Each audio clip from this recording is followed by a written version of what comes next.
तुम कब से यहाँ रह रहे हो? वह कब से स्कूल में पढ़ा रही है? वह कब से बीमार है? यहाँ हम सामने वाले से सवाल कर रहे हैं कि ये वाले एक्शन कब से हो रहे हैं, यानी कि हम इस एक्शन के, इस काम के होने के स्टार्टिंग पॉइंट जानना चाहते हैं। जैसे फर्स्ट सेंटेंस में देखिए, तुम कब से यहाँ रह रहे हो। हम जानना चाह रहे हैं कि स्टार्टिंग पॉइंट यानी कि कब यहाँ रहना शुरू किया, तुम कब से यहाँ रह रहे हो। वह कब से स्कूल में पढ़ा रही है। यहाँ पे इस सेंटेंस में एक्शन क्या है? पढ़ाना। मगर हम जानना चाहते हैं कि ये एक्शन कब स्टार्ट हुआ। हमें स्टार्टिंग पॉइंट जानना है, कब से। वह कब से बीमार है। तो ऐसे सेंटेंसेस को हम हिंदी में तो आराम से बोल लेते हैं, लेकिन ऐसे सेंटेंसेस को हम इंग्लिश में कैसे ट्रांसलेट करेंगे? कुछ और सेंटेंसेस देखिए। वे कितनी देर से बात कर रहे हैं। बच्चे कितनी देर से टीवी देख रहे हैं। तुम कितनी देर से मेरा इंतज़ार कर रहे हो। इन सेंटेंसेस में हम ये पूछ रहे हैं कि ये वाले एक्शन कितनी देर से या कितने समय से होता आ रहा है, यानी कि यहाँ पे हम जानना चाहते हैं ड्यूरेशन। इन सेंटेंसेस में हम जानना चाह रहे थे स्टार्टिंग पॉइंट कि ये वाले एक्शन कब से स्टार्ट हुए हैं, स्टार्टिंग पॉइंट। और इन सेंटेंसेस में हम बात कर रहे हैं ड्यूरेशन की, कि कितनी देर से या कितने समय से। इन सेंटेंसेस को हम इंग्लिश में कैसे ट्रांसलेट कर सकते हैं, आज की क्लास में हम यही सीखने वाले हैं। तो चलिए शुरू करते हैं। सबसे पहले हम स्ट्रक्चर देखेंगे ऐसे सेंटेंसेस को बनाने के लिए। सेंटेंस का स्ट्रक्चर क्या होगा? कब से, कब से के लिए वर्ड यूज़ करेंगे सिंस व्हेन प्लस हैव या has plus subject plus been plus verb की फोर्थ फॉर्म, वर्ब की आईएनजी फॉर्म प्लस ऑब्जेक्ट। अब कहाँ पे हैव का यूज़ करेंगे, कहाँ पे हैज़ का यूज़ करेंगे? देखिए, अगर हमारा सब्जेक्ट प्लूरल है, जैसे आई, यू, वी, दे, प्लूरल मतलब एक से ज़्यादा, तो वहाँ पे हम यूज़ करेंगे हैव का। और अगर हमारा सब्जेक्ट सिंगुलर है, जैसे ही, शी, इट या एक पर्सन, एक व्यक्ति, तो वहाँ पे हम यूज़ करेंगे हैज़। चलिए एग्जाम्पल्स के साथ समझते हैं। बारिश कब से हो रही है। कब से के लिए यूज़ करेंगे सिंस व्हेन, फिर हमारा हेल्पिंग वर्ब हैज़। इट यहाँ पे हमने बारिश के लिए प्रोनाउन का यूज़ किया है, बीन, और उसके साथ रेन हमारी वर्ब की फॉर्म है, और रेन के साथ आईएनजी यानी कि वर्ब की फोर्थ फॉर्म। तो हमारा सेंटेंस कैसे बनेगा? Since when has it been raining. और इसका आंसर क्या होगा? सुबह से बारिश हो रही है। It has been raining since morning. It has been raining since morning. तुम कब से यहाँ रह रहे हो। मैं जानना चाहती हूँ कि तुमने यहाँ पे कब रहना शुरू किया। स्टार्टिंग पॉइंट, तुम कब से यहाँ रह रहे हो। सिंस व्हेन, कब से के लिए यूज़ करेंगे since when. Have you, you के साथ कौन सा हेल्पिंग वर्ब लगेगा? हैव। बीन, लिव की आईएनजी फॉर्म, हेयर, यहाँ के लिए वर्ड यूज़ करेंगे here. Since when have you been living here. और इसका आंसर क्या होगा? मैं पिछले साल से यहाँ रह रहा हूँ। I have been living here since last year. I have been living here since last year. तुम कब से उसे फ़ोन करने की कोशिश कर रहे हो। Since when you have been trying to call him. Since when you have been trying to call him. अब इसका आंसर क्या हो सकता है? मैं 5 बजे से उसे फ़ोन करने की कोशिश कर रहा हूँ।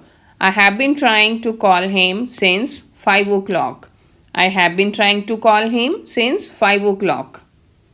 नेक्स्ट इज, वह कब से स्कूल में पढ़ा रही है। तो इस सेंटेंस में हम पूछ रहे हैं कि कब से उसने स्कूल में पढ़ाना शुरू किया। सिंस व्हेन शी के साथ हम हैज़ का यूज़ करेंगे। बीन, टीच के साथ आईएनजी, टीच की ING form, in the school. Since when she has been teaching in the school.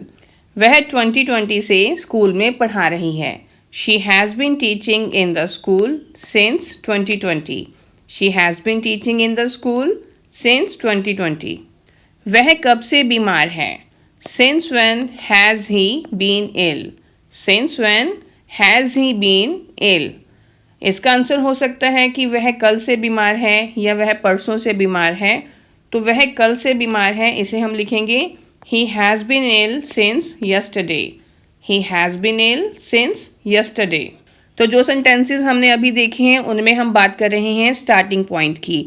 अब इन सेंटेंसेस में हम बात कर रहे हैं ड्यूरेशन की, कि कोई काम कितनी देर से या कितने समय से हो रहा है या होता आ रहा है। तो ऐसे सेंटेंसेस को बनाने के लिए हमारा स्ट्रक्चर होगा कितने समय से या कितनी देर से। इसके लिए हम वर्ड यूज़ करेंगे हाउ लॉन्ग प्लस हैव और has.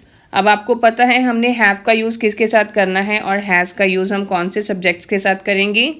Plus subject plus been plus verb की ING form plus object. Examples के साथ समझते हैं। वे कितनी देर से बात कर रहे हैं, तो कितनी देर से इसके लिए वर्ड यूज़ करेंगे हाउ लॉन्ग, देन हमारा हेल्पिंग वर्ब हैव। वे के लिए हम वर्ड यूज़ करेंगे they. How long have they been talking, talk की ING form, how long have they been talking. अब इसका आंसर हो सकता है कि वे 2 घंटे से बात कर रहे हैं। They have been talking for 2 hours, they have been talking for 2 hours.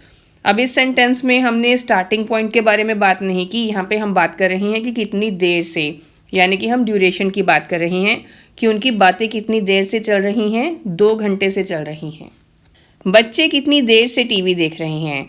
How long have the kids been watching TV, how long have the kids been watching TV.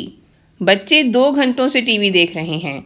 The kids have been watching TV for 2 hours, the kids have been watching TV for 2 hours.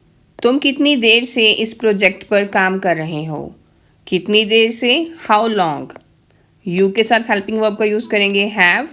How long have you been, work के साथ ING, working on this project.